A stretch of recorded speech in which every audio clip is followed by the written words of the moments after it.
Unfortunately, it was a loss for the Lions here in Week 15 as they fall to the Tennessee Titans 46-25. Hello and welcome to the Detroit Lions postgame show presented by Priority Health. I'm Tori Petrie. Unfortunately, this was a tough loss for the Lions, not the way they wanted this one in Tennessee to go. We're going to bring in TJ laying down at the Henry Ford Health System update desk to help us break down this one. TJ, what did you feel like went wrong for the Lions down in Tennessee? I felt like it was a tough second half, Tori. First half they battled. Obviously, Matthew Stafford played his heart out after being injured all week. That second half, Titans did to the Lions what they've been doing to every other team in the league so far. They just wear them out. And by the fourth quarter, you could see big Derrick Henry and Ryan Tannehill, those guys just really start to take over the game. And same thing happened today. The Lions did a nice job in the first half limiting Derrick Henry to those big explosive runs. But by the end of the game, they got a little worn out, and you saw Tennessee was in full control and ended up closing the game in pretty dominant fashion. So, it's a tough loss for the Lions. I know they wanted to play a little bit better. They played, in my mind, a lot better than probably a lot of people thought they were going to, but Tennessee just proved to be too much there last 15 minutes of the game. Well, let's take a look at the team comparison here between the Lions and the Titans. 195 rushing yards for the Tennessee Titans. Obviously, most of those from Derrick Henry. He had 147 of those 195. The Lions were a little higher on the receiving end of things. 463 total yards for the Tennessee Titans, but 6 touchdowns for Tennessee. That was really what killed the Lions, obviously. 3 passing touchdowns from Ryan Tannehill and then 2 rushing touchdowns from him. One of those other touchdowns was a rushing touchdown from Derrick Henry. But the Titans offense is absolutely explosive. And TJ, what stuck out to me was it seemed like the Lions really needed to go score for score with this Titans team and maybe get the advantage on a big play on defense, because this Titans team was going to score any way you sliced it. But the Lions offense just wasn't quite able to keep up because the defense wasn't able to stop them. Yeah, and they had a lot of really good chances too. Obviously, the first play that sticks out is DeAndre Swift fumbling at the at the 1 yard line, which hurt. Another turnover later in the game from Hawkinson. You play a team like Tennessee, you have to play as clean as possible. You have to go toe-to-toe with them. You have to go head-to-head. Our strength versus your strength. You know that Tennessee is a good football team, especially offensively, which you have to limit the time that they're on the football field. And when you give them the 2 turnovers, like Detroit gave them today, it's just, at the end of the day, it's too much to overcome.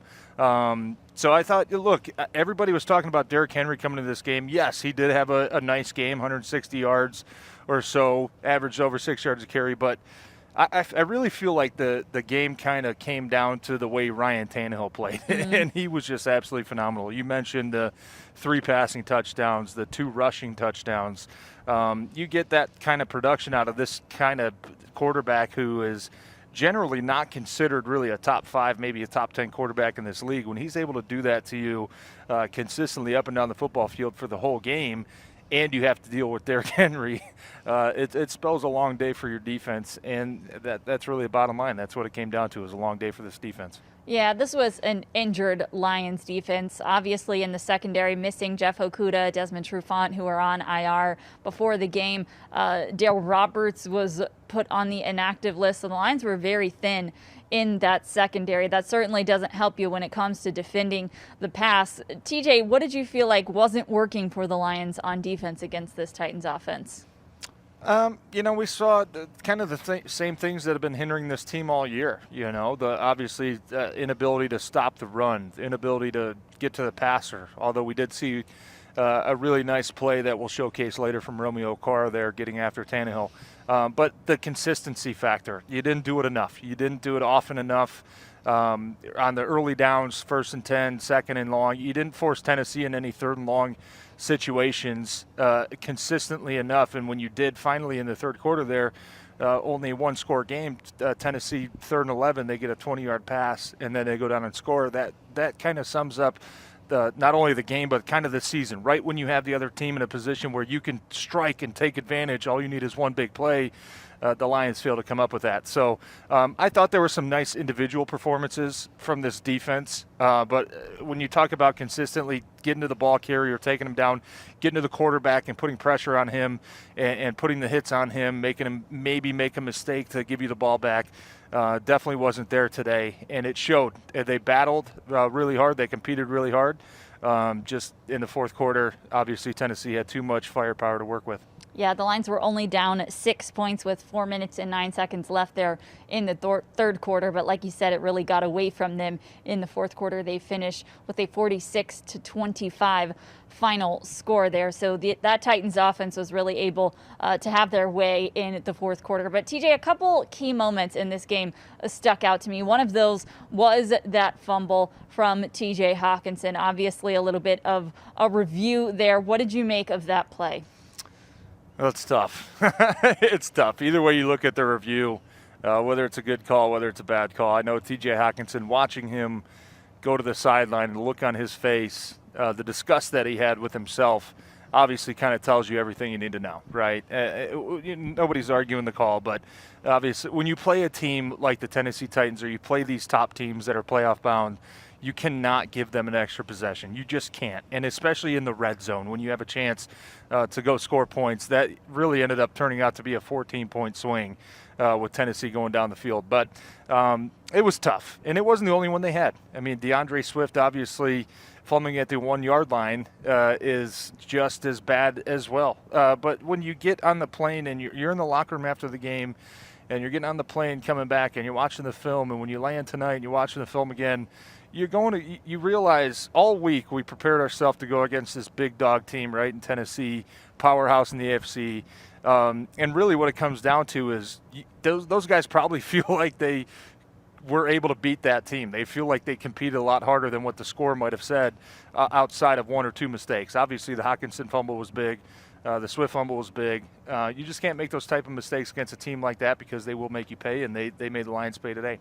One other costly moment in this game was Matthew Stafford being sacked, and the Lions got into a 3rd and long situation. They attempt a fake punt. It looked like they were pretty close to getting it, but it was ruled that they did not get it. Had a lot of questions on social media afterwards asking me why the Lions didn't review that play. I honestly do not have an answer for that one, but that was a tough series of events any way you slice it.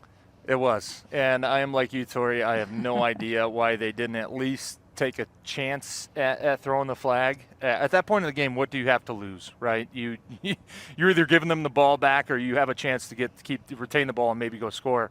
I don't know why the Lions didn't review it. Maybe they felt like they didn't have a conclusive view from the box upstairs, whoever's reviewing the plays for Coach Bevell. But certainly watching the TV at the time and listening to the announcers, it's tough. It's tough. You at least wish that they could have taken another look at it and maybe given the Lions the ball. Not saying that's the difference in the game. Who knows if they go down and score, maybe get momentum and come out with a win. We're not saying that. But at that point in the game, you fake the ball, you fake the punt. I think I'm reading your mind right when we say I think I trust what you saw and what I saw, that it probably should have been a Lions first down, but it wasn't. Who knows? But, like you said, I mean, it's a learning curve for a lot of these people in new positions, with whether it's the head coach or guys up in the booth reviewing things. Who knows? But that was definitely a play I thought warranted a second look.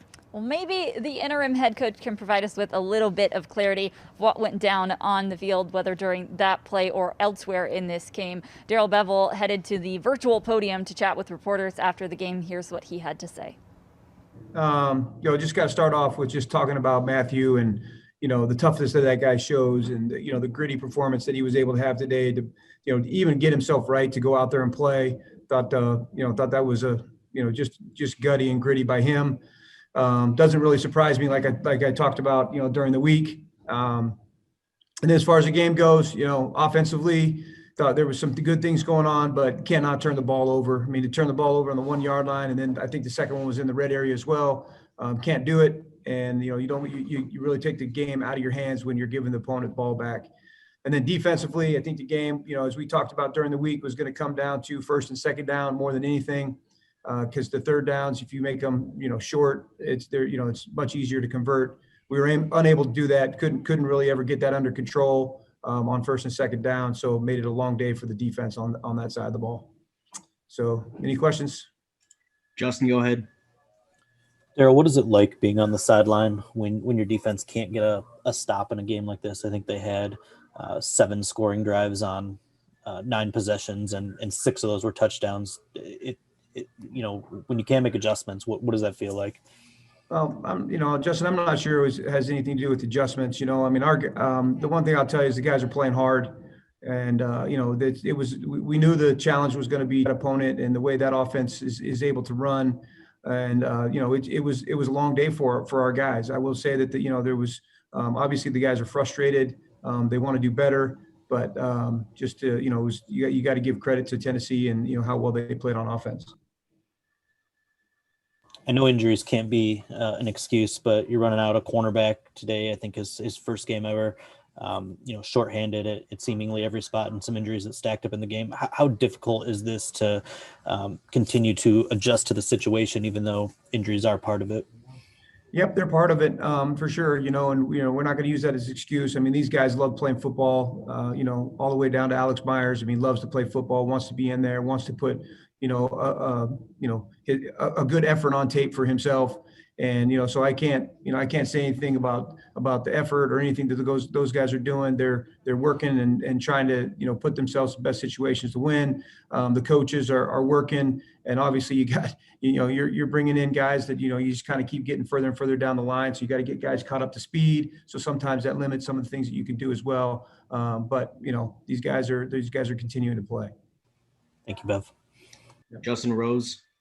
Hey, Darrell, just going back to Stafford real quick. I mean, it just seemed during warmups and then the first part of the game that, he doesn't miss a step. I mean, how impressive is it that, like you kind of talked about, Brett Favre did it for some time, but just to see him know what he needs to be doing out there. I know he missed a couple of throws, but for the most part, I mean, you can't really knock what he did today. Yeah, Justin, I mean, the amazing thing is I wish you guys could just see him day to day. You don't get to see him, obviously with the COVID and some of the things now as much as you might have before. But just day to day, and in some of the state that he was in earlier in the week, and the performance that he had was, I mean, it's remarkable, and just gritty, tough. I mean, the way that he leads his teammates, and I mean, his guys want to go out there and fight for a guy like that, and he's laying it all on the line. He's giving everything he has, and I just applaud him for it. Just to follow that, the offensive line looked like they made a point to not let him get hassled and hit too much early on in this game. Yeah, they really cared, and I think it shows, what they think of Matthew and the fight and the things that they're willing to do for him. We tried to do some things offensively to help with that as well. And, I was trying, to get a quarterback out of a game without getting hit, was going to be a tall task, but those guys went out and they really fought and worked for him. Mike Rothstein. Hey, Bev, at what point did you decide that Matthew was going to actually play? Well, basically, like I told you, it was going to come all the way down to the end of the week, and guys can look at the Friday deal. I told you he's not going to practice. Next thing you know, he goes out there and flings a couple balls, and then he's like, hey, I want to take this rep. And I mean, he's just a competitor. So I think, getting a rep or two was able to show him like, okay, maybe I can do this. And really it went all the way down to this morning. And, he just woke up and was like, yep, I'm going. And he comes out late. Was there a re-aggravation at all, or was that just protecting him at this point because he is playing hurt? Yeah, I really felt like, he had given us all he could give, and, where the game was at that point, I just didn't want to put him in any more situations where he could re-injure the thing. He gave us all he had at that moment, and I thought Chase came in and did a good job there, let us right down on that drive. I was just making a good decision for Matthew. And just the last thing I've got is a couple weeks ago when you got this, the interim gig, you said you felt like this was a 5-game audition for yourself. You're now more than halfway through that 5-game audition. Where do you kind of stack up the job you've been able to do so far? Well, I don't think that's for me to say, really, Mike. I think that's going to be for others to say, and for Sheila and Steve and Rod, and the group that's looking at that. And I'm just doing the best I can to prepare these guys each and every week, and let the play on the field speak for it. Cool. Appreciate it, Bev. Thank you. Yep. Okay, 2 more. Dave, go ahead. Hey, Darrell, just back to the defense for a sec. You said it doesn't have anything to do with adjustments. So is it talent? Is it depth? What is it? Because a lot of people just sort of see the defense right now and think it's hopeless, that there's no way to stop an offense like this. Yeah, I mean, it was, Dave, it was a struggle, and I'm not going to make any excuses, one way or the other. I mean, the guys that we have are the guys that we have, and those guys are out there giving us everything they got. They're fighting hard. The coaches are trying to put them in the best situations that they can to be successful. And today we weren't able to do it. I mean, we knew it was going to be a huge challenge. I mean, great running back that they have, the hard to stop. I mean, physical, but he also got speed. So we knew that was going to be a challenge, and it turned out that way. And what do you tell Swift about leaping at the goal line? I don't know if that's a play you just want him to stay on the ground there for. What's the coaching points, I guess? He's giving the best effort he can to score, and but he needs to finish with the ball. I mean, he's going to tell you that. I'm going to say that, and however it turns out, he's got to come down with the ball. But it's hard in those moments to tell guys what to do and what not to do. Their instincts are taking over for them. There is certain things that we coach, but the guy's trying to make a play. Last thing for me, and I'm sure we'll talk to him here in a sec, but just from your point of view, how much pain is Stafford in now? He took those 2 shots before he came out, and it definitely looked like he was grimacing a little bit. So how's he feeling right now? Yeah, I mean, I'll let him speak to that, so he can answer for himself. But like I said, I think it was a valiant effort by him, really to even get out there. It was amazing watching him during the week, and I just want to say that about him, just how tough and gritty he is. All right, thank you. Last one for Kyle. Hey, Bev, I was curious about the fake punt. I'm curious about the logic that went into faking the punt as opposed to just going for it on 4th and 4. And then did you consider challenging the spot after the play? Yeah, we did. We did consider the challenge. Obviously we're up in the booth are really my eyes and the guys upstairs. I think we have a good line of communication and do a good job with that. And so the views that we had really were inconclusive, or basically said there was, I say it this way, there was 3 shots that we ended up having. 2 of the shots clearly looked short, and the other one looked close. And normally those the line to gain plays are hard challenges to win. And from the views that we had, it didn't look like we were going to win it. And so we decided it was more important to keep the timeout at that moment. As far as the decision, the punt, we like some of the fakes that we have. We feel like our PP is a guy that's got some good speed, have an opportunity to get the edge blocked and get him on the edge. So we ended up going with that. We could have definitely left the offense out there as well. But with the clock and, where the time was, it, seemed like a good opportunity for that. Thank you. Thanks, Coach. Yep. Thank you. All right, good stuff. A little bit of clarity from Darrell Bevell on why they did not challenge the spot on that fake punt. Clearly, they felt like they didn't have much of a case, and they wanted to save the timeout. TJ Lang's down at the Henry Ford Health System update desk. We'll bring him back in here, talk a little bit more about what Bevell had to say. TJ, biggest thing that sticks out to me is what he said about Matthew Stafford and his toughness. He said that Sunday morning, he said, hey, I'm going to go. And they put him in the game because Stafford said that he was ready to go. What toughness by number 9 today. Yeah, he's a true Iron Man, Tori. I played with a couple guys like that in my 10-year career. Guys that don't really need a lot of practice, but when they tell you on Sunday they're ready to go, you put them in there. You don't even think about it. You don't think twice. They're ready to go. He's that type of guy. Detroit fans have gotten to see it for the last 12 years. I got to see it for 2 years playing with the guy. I've got to see it for the last 2 years being a fan, watching him play. Like Coach Bevell said, I mean, when you looked at Stafford and how he was just probably moving around the building throughout the week, there was probably a lot of guys in that locker room and coaches saying there's no way this guy's going to play on Sunday. He just looks like he's in too much pain. But when he does come out and he shows he can play, and he can play at a high level, which is what we saw today with the 250 touchdown, 102 rating. Look, that goes a long way for your football team. It shows leadership. It's contagious. The rest of the locker room saying, hey, guys, it's week 15. There's not one single guy in this locker room that's 100% healthy right now. But we got to battle through things. We got to do it together. We got to go play. That's what we get paid to do. That's what we love to do. And when you see Matthew Stafford doing it week after week, it rubs off on the rest of your football team, where maybe there's a guy who's got a little strain and thinking twice about playing, and you see your quarterback out there toughing it out, going through a rib injury and putting his putting his body on the line to go out there for the team and for his teammates. You take a look around the locker room and say, okay, if he's doing that, I could do it too, and that's contagious. And that's a obviously great characteristic that Matthew Stafford has had, not only this year, his whole career. You know, if he's able to walk and he's got a pulse, he's going to be on the football field. He's going to be laying it out there for his teammates. Yeah, if he's got a pulse. I love that, TJ. That is a guy who loves being out there on the football field. You were in that locker room with him, and I'm sure you've seen him fight through things throughout your time with him. How tough is that guy, and how does he handle it when he's hurting?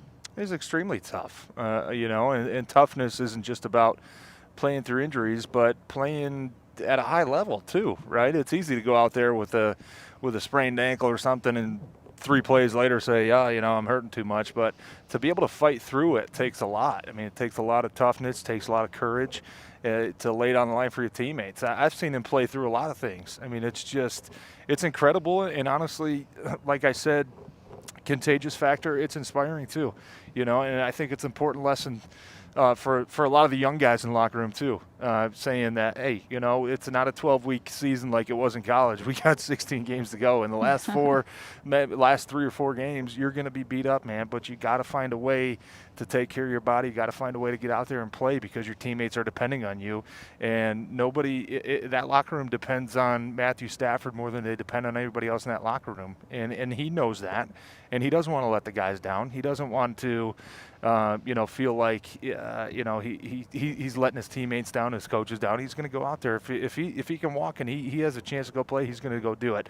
But I think the really inspiring thing is to not only see him play like the way he did today, but to play at, like we talked about, to play at that high level and to be able to still go out there and have a chance offensively to keep your team in the game for most of the game and really, put your offense in a position to go score points and try to win the game. I think that was more important than anything. Yeah, absolutely. Obviously, he had to leave this game after he went down with that sack just before the fake punt. Chase Daniel stepped in, was able to lead a touchdown drive of his own. We saw a little bit of Chase Daniel at the end of the game last week. TJ, what have you thought of the job Chase Daniel's done stepping in for Stafford? I thought he's done a really nice job, and I think it's really the first time in the past few years that we've seen a quarterback come in behind Matthew Stafford, although guys, backups really haven't had to play behind Matthew Stafford a whole lot. But with Chase Daniels coming in, Chase Daniel, obviously, he's proven throughout his career that he's a capable guy. Wow, I had to struggle with that word. But Lions fans remember from a couple years ago when he was with Chicago and came in to Detroit and left here with a win for the Bears. I mean, he's a guy who he's played a lot of football and he's sat behind a lot of great quarterbacks, and he's got to learn a lot from those guys. And obviously playing behind Matthew Stafford, you get to learn a lot from Matthew Stafford, the way that he commands the offense. But he brings a little bit something different as well. I mean, he's not the identical quarterback to Matthew Stafford. He's probably a little bit more mobile and agile, and we saw him run for a couple nice first downs today too. But I think they have the confidence that if anything, if Stafford's injury, who knows what happened at the end of the game today, obviously, when he went out. But if Stafford has to miss a game or two, I think there's a little bit of comfort knowing that you have Chase Daniel back there who's played a lot of football, been around the league for a long time, and hopefully can step up and keep this offense on pace if he has to play again the rest of the season. Well, no one better to talk about how that injury felt than the man himself. Matthew Stafford was at the virtual podium with reporters just a few minutes ago. Let's hear what he had to say. Matthew, I guess if you can just start us off with, I think, with the back or with the ribs, people are pretty curious on, how you were feeling. Can you just walk us through the process of getting ready for this game this morning and how you were feeling? It was a long process all week. Our trainers did a great job, and Yeah, I didn't mean to be honest with you, early on in the week, didn't think I was going to be able to play. And Friday came in, was feeling okay, and then guys started jogging around at practice, and I decided to see how I was feeling, and it felt okay. And moved around a little bit, threw some balls there, and hopped in a drill or two, and felt okay. And then just continued to get, a little bit better yesterday and today, and then just decided to give it a go, and felt good enough to go there for a little bit, and was able to make it. At what point did you decide you were going to give it a go? I mean, was it during warmups on the field? Was it before then? At what point did you realize you were good to go? I mentally kind of told myself something bad was going to happen. What is going to have to happen between Friday night and Sunday. So as I continued to feel a little bit better each day, I was going to go. So I just kind of told myself Friday night that I was going to give it a go. Bevell and Swift both said they were impressed with your ability to play through the pain today. We can see the stat line. I'm just curious how much pain you were in. I mean, what were you going through to be able to put up the performance that you did? I don't want to make too much of it. We're all out there battling through stuff. Unlike all the other guys on our team, that have stuff going on. So I felt good enough to go play. It felt like, I could be effective. And when I was in there, I felt like I was doing a decent job. I just got to get us in the end zone a couple more times. Last question from me. It looked like you were hurting after the sack that you took on the botched snap there from Joe. How were you feeling after that hit? It looked like you were pretty shaken up. Yeah, just kind of anytime I was going to the ground, that was when I felt probably the most discomfort. So that was just another time of that. And the guy was trying to get on the ball, which I understand, and jumped on, just landed on me, and just the pressure of another player's weight on me was some of the worst stuff. Thanks a lot, Matthew. Rothstein. Yeah, Matthew, we've seen you play through a lot of stuff throughout your career. How close was this? Maybe the closest you came to not playing where you ended up playing throughout a week? Yeah, I mean, I think it's up there. This one and Kansas City last year probably were the two of the closest ones. This one and Kansas City last year probably were the two of the closest ones. I don't remember all the way back though.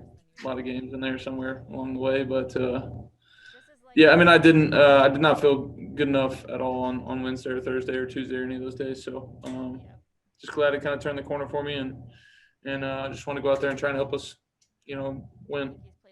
You came out obviously toward the end. Bevell said that he felt like you gave basically everything you could. How do you feel like you came out of this game with the rib compared to when you went in? I'll let you know tomorrow. Tough to say right now, to be honest. Do you feel worse now than you did a week ago? No, I mean, I think when that thing was fresh, it was probably it was worse. Okay. Appreciate it. Thank you, Matthew. Dave. Hey, Matthew, I know you said you didn't want to make too much of the pain, but since none of us have gone through what you've gone through, can you just, I mean, is it a nagging pain, a dulling pain, a sharp pain? What exactly was the issue? Like, how much pain have you been in? I don't know. Hard to explain it. Just it's anybody that's had rib stuff before understands. Just I don't know. Kind of, it's one of those deals that kind of just affects a lot of stuff you do. Moving around, breathing, talking, that kind of stuff. But I feel good enough to play, and that's why I did it. So why was it important for you to play? Can you just explain that too? Because I'm the quarterback of the Detroit Lions, and it was Sunday, and I got a bunch of teammates out there that work their ass off, and they fight to be available and fight to get out there and play and try and help us win. And if there's any way I can play, I'm never gonna not. It's just I feel like I owe it to those guys. I owe it to the game. I owe it to this organization. Everybody. If I'm good enough to play, healthy enough to play, my ass is gonna be out there. So I felt like I was good enough to play, and that's why I want to be out there. Last thing for me, what's it like watching, your defense? I know your defense is trying to do everything it can out there, but there was just no answers today for Derrick Henry, for Tannehill, for anything they were doing. So I don't know, is there frustration on the sideline? What sort of goes through you guys' head as you're watching that offense do what it did today? No, I think our guys are fighting tooth and nail. We're down some guys, and we know that. But we knew it was going to be – that's a really talented offense. They've got one of the best backs in the league, a quarterback playing at a really high level, and some really talented guys on the outside. We knew we were going to have to score points, and we just, got close too many times, turned it over, and that hurt us. Those guys are trying. Swift is trying to score. Hawks trying to get that first down, and we understand that.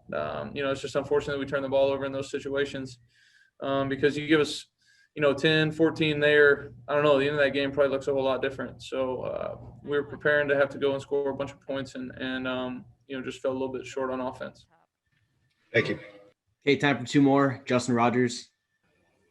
Matthew, I know we've talked about your own personal mindset and whether you ever feel like you have to do too much in a game. Can that appeal or apply to the entire offense when you're trailing from the get and kind of chasing a 2-score game? You talk about extending the ball or trying to go over the pile. Were you guys trying to maybe do too much offensively to keep pace in this one? I don't think so. I think we stayed in our lanes pretty good. I felt like we operated well all day and kind of moved the ball pretty well. Turnovers are a part of the game. We can't have them.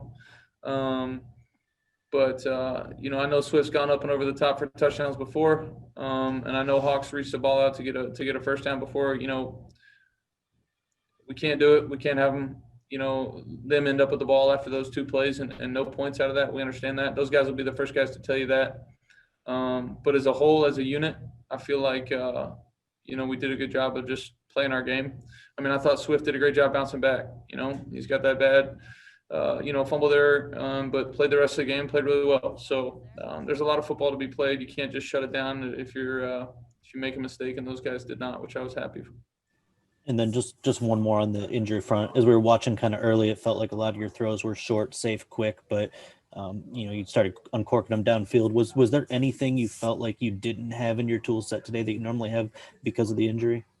Maybe just running somebody over. But no, as far as throwing the ball, I was just trying to think what they gave me. And they were playing a bunch of Tampa 2s today from a bunch of different alignments, tricky Tampa stuff. And it's some of the best disguises we've seen all year. But I felt like I saw them all and felt good about them. And they got a little bit more aggressive as the game went on and played a little bit more, downhill and gave us some chances to throw it over the top. And I felt like I could. So as far as throwing the ball, no, I didn't feel like there were too many limitations. Thank you, Matthew. Last one with Jeff. Yeah, I was just curious to get you back on the field if there were people behind the scenes like trainers, like nonstop electric stim or ice or what all went into this. Definitely trainers. Our guys doing a fantastic job. Always have with me. I'm like a project every year, I'm sure, to try and put back together in some spots. The one a little bit frustrating thing with ribs is there's not too much you can do, you just try to keep it moving and let it heal on its own. And there was definitely trying a bunch of stuff to get it to feel better. But yeah, I spent a lot of time with those guys this week and I really appreciate them. Cool. Thank you. Thank you guys. Thanks, Matthew. Thanks, guys. Good, guys. Stafford sounding a little bit worn down, understandably, after what he had to fight through to play in this game. Guys, we've got more for you in our post-game show presented by Priority Health coming up in just a bit. We'll be back after this quick break. These past few months have been trying, but despite the setbacks, uncertainty, and challenges, one thing is certain: Michigan will recover. And Comerica is here to help our communities rise. Through our COVID-19 relief program, Comerica has donated millions to COVID-19 testing, personal protection equipment, crucial supplies, food banks, and small businesses. And we're just getting started. To learn more, visit comerica.com/rise. Priorities shift from rush hours to slow breakfasts, from busy schedules to scheduled downtime. And as life happens, shifts and surprises are sure to follow. At Priority Health, we'll always be ready to shift with you, from complicated policies to ones written by humans. From a plan for one to a plan for three. Because your priorities have shifted, maybe it's time your health insurance did too. As a Marine, I learned resiliency. But when I lost my job, my home, and was living out of my car, I felt like a shadow of that person. Now, I'm working to end veteran homelessness. Nearly 40,000 veterans struggle like I did. But with the help of Rocket Mortgage and Built for Zero, my community has ended veteran homelessness. Yours can too. Join us. Visit ahomeforeveryvet.org to get involved. Welcome back into the Detroit Lions postgame show presented by Priority Health. I'm Tori Petrie. We are breaking down the Lions' 46-25 loss in Week 15 to the Tennessee Titans. I've got TJ Lang down at the Henry Ford Health System update desk. He's sporting his Christmas spirit. We got Christmas coming up on Friday. TJ, I got to say I love the sweater. Thank you very much. And it's good to have good friends, Tori. Friends at Miller Lite, obviously friends of the Detroit Lions. Sent me a very nice Christmas gift. I wish I would have worn it all, but I would have been really, really sweaty. So left the cap and scarf at home. But I know. I saw it on Twitter. You had a matching cap and scarf. yes, but thank you to my friends Cozy. at Miller Lite. I know it's not easy to make a sweater this big, but they found a way to do it. And it's warm and it's cozy and it's comfy. Well, not only are you sporting your holiday spirit, you've also been keeping up with the games around the league. So let's take everybody to these out-of-town scores and check out what's been happening around the league, presented by BetMGM. A few games to take a look at after the 1 o'clock games have concluded. First off, that game between the Buccaneers and the Falcons. The Falcons looked like they had it won in the first half, but the Bucs said not today, and they came back and won that one. But that's a tale of two inconsistent teams. It sure is, Tori. Falcons obviously up 17-0 at halftime. Bucs come out, and Tom Brady ends up having a really nice day, 392 touchdowns, and more importantly for my fantasy team in the championship, Calvin Ridley with 10 receptions, 160 yards, and a touchdown as well. Obviously, Falcons are one of those teams like the Lions where, you know, they've got a lot of talent. They just haven't found a way to kind of get over the hump so far this year.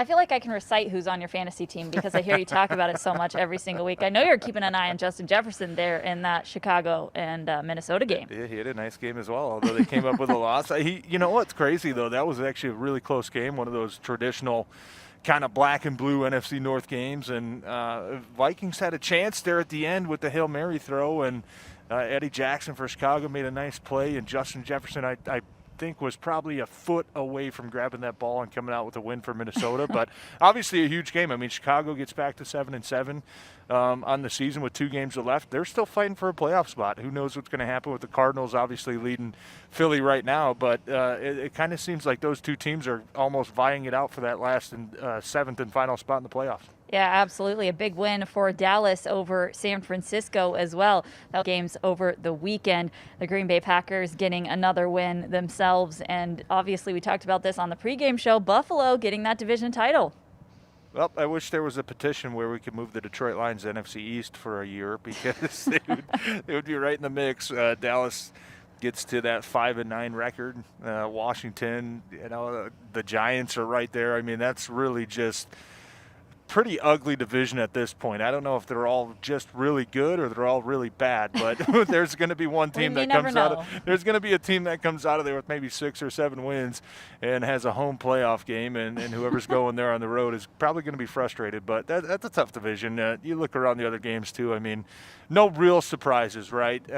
With Baltimore trouncing on Jacksonville, and Green Bay last night kind of showed a little bit of maybe being vulnerable a little bit. They didn't play their cleanest game, and Carolina had a chance to beat them, but Green Bay pulls it out. I think right now the interesting thing to me as we watch this Kansas City and New Orleans game is who's going to come out as the lead dog in the NFC. Right now it's really between New Orleans and Green Bay. Both teams playing really well. I know Saints losing early 7-0 to Kansas City, which is going to be a phenomenal football game that I'm going to watch as soon as we leave here. But that's going to be a battle. Which team out of Green Bay, New Orleans, can get that 1 seed, get the home playoff, the playoffs in the NFC, go through that city is going to be really interesting to follow the next couple weeks. Are you rushing me to get you off the air so you can watch that game, TJ? It's subtle hints. Lions. Yeah, it is a good football game going on there down in New Orleans. We got work to do. We're having fun. A lot of really good football. I mean, you get Saturday football, you get Sunday football, you get Monday football tomorrow.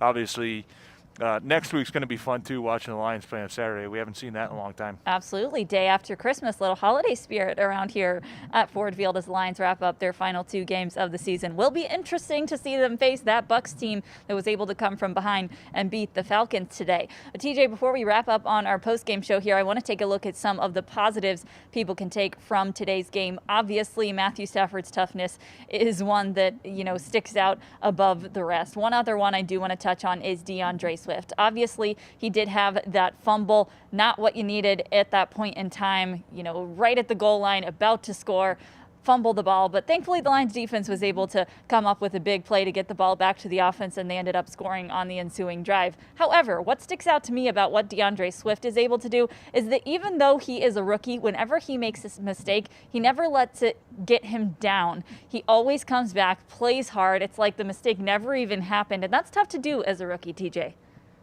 Definitely is. And obviously, looking all the way back to week 1, we all remember what happened at the end of that Bears game. Right. He had a chance to make the catch, obviously dropped it, Lions lose a game. It would have been really easy for him to kind of say, wow, this is tough. This is a tough league, man. The critics were on him. The media was on him. I'm sure they were, for a little bit, the players in the locker room were saying, man, we counted on you. He's found a way to change the narrative. He's found a way to make himself a guy that's reliable. When he's on the field, the players feel it, the fans feel it. He has a chance every time that he touches the ball to be a difference maker. And obviously today didn't have a ton of explosive plays, but he was able to still get in the end zone 2 times. Had the fumble there on the 1-yard line. Like you said, the defense bailed him out with Romeo Okwara getting the sack, safety, getting the ball back. More points before the end of the half was huge. So rookie season is all about kind of figuring out where do I belong in this league, right? There's a lot of ups, there's a lot of downs, and especially this year for the rookies on the Detroit Lions, there's been a lot more downs. But you have to find a way to fight through that. You have to learn how to fight through the adversity, because the games that you go through like they did today is a great learning lesson to take with you next week, next year, 2 years from now, 5 years from now. Those are all things you're going to remember that you can build on.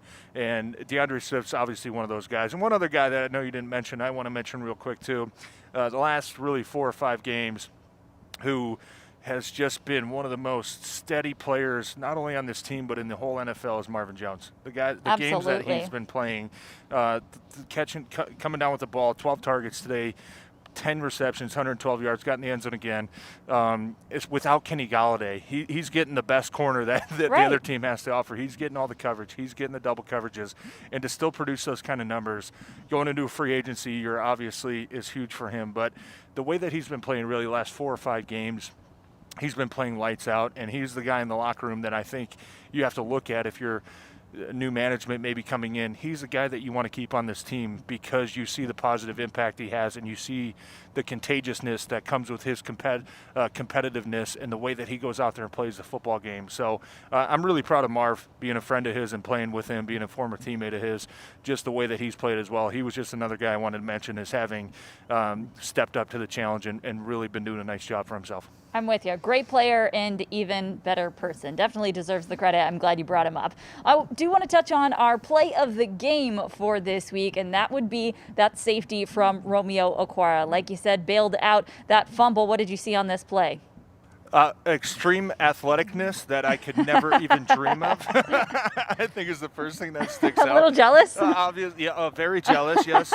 Bitter, yes. Resentful, yes. But look, it backed up on their own 5-yard line. Look at the cut block. Left tackle's going to try to throw a cut. Romeo knows it's coming, probably from film study, that this is a play they like to run. Jumps right over him. Tannehill, by the time he sees Romeo Okwara, there's no chance for him to do anything. At the time watching the game, I'm saying, wow, why did Tannehill take that sack? Wow, he didn't even throw it away. This is a veteran quarterback. When you look at it back on the replays, you look at it in slow motion, he never saw Romeo coming. And Romeo's a guy, too, that we could probably mention up there with Marvin Jones, who's probably having the most consistent season. He's obviously leading this team in sacks and quarterback pressures and quarterback hits. He's always getting in the backfield, especially when it counts. And today, this was right after the Swift fumble. So you're looking for the spark. You're looking for something. We have to make a stop. We have to get the ball back. What better way to get a sack safety? Now you get 2 points, you get the offense the ball back again, chance to score before halftime. He's a guy, he's really come a long way. You look at him the last couple years, you kind of saw that he had some promise. You saw the skill, you saw the ability. You didn't really see it in consistent fashion until this year. You saw him playing against big-time tackles, still getting in the backfield, still getting after the quarterback. He's been really probably the brightest spot on this defense so far this season as far as getting pressure on the quarterback and being able to bring him down. Absolutely, TJ. Agree with you once again on that one. All right, the Lions only have 2 games left to play in this season. They've wrapped up week 15 and they dropped to 5-9 on the season with just 2 games left to play under interim head coach Darrell Bevell. What do you feel like the Lions need to show in their final 2 games? Well, I think it really all comes down to pride and fight and how bad do you want to finish this season as a football team, because you really have 2 weeks left and then everything's blown up. And that's not just because there's a new coach, a new GM. It's like that with every single team. At the end of the year, you probably lose 20 to 25 guys. You see 20 to 25 new faces. It's a big chance for guys, players, coaches, whatever it is, to audition, whether it's for this football team, it's for the other 31 teams, to say, I belong in this league. I'm a big-time player. I can get the job done. I want to be here. I want to be here in Detroit. That's going to say a lot to whoever comes in management-wise and coaching that's going to take over next year. But I want to see them finish, okay? This Tampa team you're going to face 6 days from now is pretty similar to what we saw from Tennessee. They've got a tough defense. They've got a tough offense. They've got playmakers. Tom Brady obviously isn't playing at a super high level, what we've seen vintage Tom Brady, but he's still playing at a high level where he can beat you every play. But they want to run the ball. They want to play action. They want to play tough defense where they stop the run. I want to see how you counter punch that. How are you going to attack this tough defense, this top 5 defense? How are you going to hit them right in the mouth? How are you going to finish the plays? How are you going to finish on defense? I know I'm rambling, but there's so many things that you want to see. I guess what it really comes down to, and we saw for most of the game today, really until the fourth quarter, was how are you going to compete with these big dogs? Because Tennessee's a big dog in the AFC. Tampa, they're not going to be the 1 or 2 seed, but they're still considered a big dog in the NFC. So how are you going to compete with this team? How are you going to compete with the Vikings at the end of the season, who's a division rival? I think you really have 2 weeks to show, to kind of put a better taste in your mouth to finish the year. Obviously, we know the Lions aren't going to the playoffs. There's going to be a lot of changes. But how can you go into the offseason with a little bit of confidence, self-confidence, team confidence to say, you know what, we've got the pieces, we're right there, we just got to find a way to get, fix that 1 or 2 things to get us over the hump. I think that's going to be something important to watch, obviously, next Saturday and the following Sunday against Minnesota. Plenty still to watch for in these final 2 games of the season. TJ, thank you so much for joining us here on the Postgame Show presented by Priority Health. We appreciate you and your holiday spirit. Thank you very much, Tori. We'll be seeing this again soon, I'm sure. I am sure we will. Well, you enjoy your holidays this week.